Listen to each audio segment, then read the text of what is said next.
Hello, Carl. You were awesome. This movie kicks the other one's ass, even though the other one was really good. Well, thank you. Yeah. Bones this time around is brilliant. I love your dramatic acting and the fact that you're doing a whole lot of running. Yeah. How many takes do you have to do when you do a whole lot of running? Do a lot. You got to turn up in pretty good condition to a J.J. Abrams film. Yeah. You're gonna use your legs. Yeah. It's pretty intimidating going into the Star Trek world, isn't it? Because the fans own it, they love it, and they expect you to know everything from it, even though you're just part of the new franchise. Yeah, I think that was actually collectively quite a sort of a comfortable sense for us all going into it, because having delivered the first film and having it been so successful and people really genuinely entertained by it, we were like, okay, right, we know what works, now we're going to take it to the next level. Yeah. Love interests. Mm-hmm. I feel like you need one. And I feel like I'm with you. I feel like the Admiral's daughter's going to be your love interest. Were you feeling it as a character? Are you going to do it? You know what? I feel that might be heading in a different direction. No spoilers, but it's good to know that that Bones certainly appreciates the beautiful ladies. Yeah, your accent in it is brilliant as well. I heard that it actually made Leonard Nimoy cry. How long does it take to get that down pat? Because I can't even put on an American accent for a second. Yeah, it's just like any element in film that you need to be proficient in, whether it's horse riding, sword fighting, using guns, or an accent. You have to devote time and energy to getting it right. Do you get back to Wellington much? No, not much. I recently spent a couple of days there last year, which was the first time in like 10 years. Yeah. The sets are awesome. Was that planet set a real... You can't tell what's green screen, what's real. Yeah. No, they built the opening sequence when we were running through the Red Forest. They actually built that, and we shot it out in Culver City, and it was an extraordinary set. It was actually quite a dangerous set because they used a lot of real plants, and they had them, in pots. And if you inadvertently stood on one, you'd actually go through the set. So you had to be careful where you put your feet. Oh, nice. And we were running through it at breakneck speed. So. Yeah. Well, Star Trek basically has given the ideas to a lot of technology. The first flip communicator, the computer tablet, that gave birth to the mobile phone and the iPad. Out of this movie, what would you like to see come into reality? I would love to see probably the the whole warp core technology.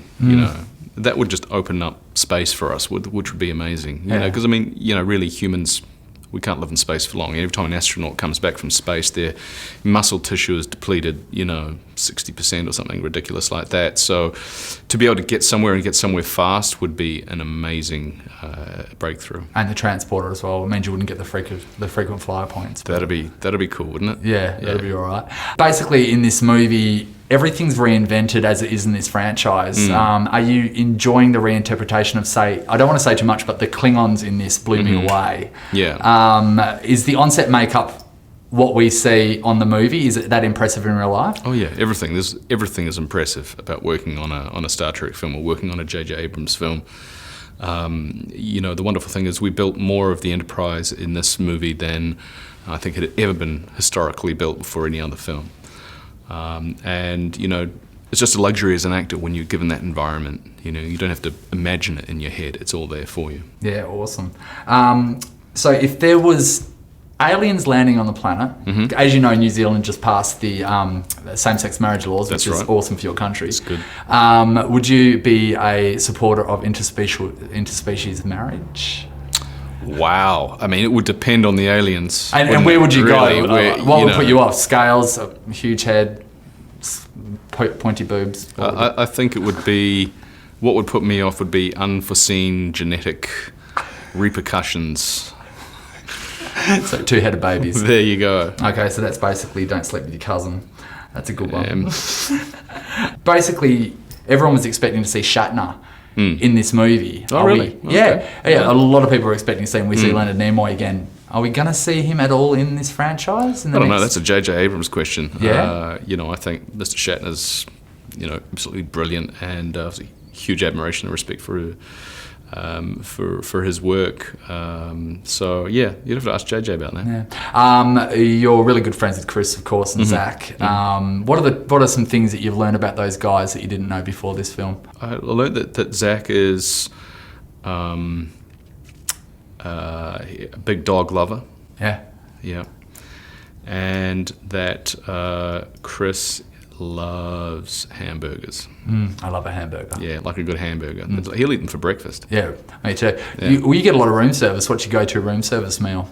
I usually go. I'll always try the bolognese. All right. Hands down. Try the bolognese. Benedict Cumberbatch. How amazing was he? It's extraordinary. Yeah, as John Harrison. As John Harrison, arguably the most talented Beatle. Yeah, brilliant. And yeah, he kicks some ass for a Beatle as well. Does he what? Who would win in a battle between him and Dredd? Of course. Well, Dredd, obviously. Too much guns. Yeah. I'm on radio, okay? And sometimes even on radio I think, God, I feel like an idiot doing this. Do you get those moments on set when you're doing something real sci-fi related and you go, wait there, what am I doing?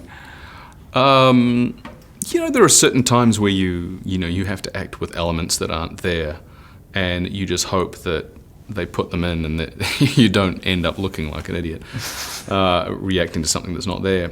But for the most part, certainly in Star Trek anyway, working with JJ, you're in good hands. The whole cast just looks like they get along really, really close. Yeah. Is that surprising to you in such a star-studded cast like this? Because usually we hear about people being a little bit diva-ish and stuff, but I just met the other guys. You guys seem so down to earth. Yeah, I think that's it's a testament to JJ. He's really assembled a wonderful group of people, and we all get on extraordinarily well. And I think that's what makes shooting a film at times can be tough. You're working long hours. And that what makes it bearable is just working with these really lovely people, and we have a lot of fun, we have a lot of laughs, and we work hard. In the Star Trek world, the dialogue isn't like normal movie dialogue. It's pretty full on. Is it hard to learn that, and how long does it stay in your head for? Yeah, some of the technical stuff can be a bit tricky. I felt pretty blessed. I don't believe I had too much of it this time. The film's all about saving Earth this time around again. What do you do in your life to save the Earth? Do you recycle, turn lights off, drive a hybrid? Yeah, I do recycle. Definitely do. I'm always telling my kids to turn lights off. So you're a light Nazi. That's good. Yeah, I don't drive a hybrid though. I do. That's something I need to work on. Yeah. Oh, you should say a car company right now and you'll get a hybrid. It's Australia. Yeah. Toyota. Yeah. There you go. Nice one. Thanks, mate. Thank you. Nova.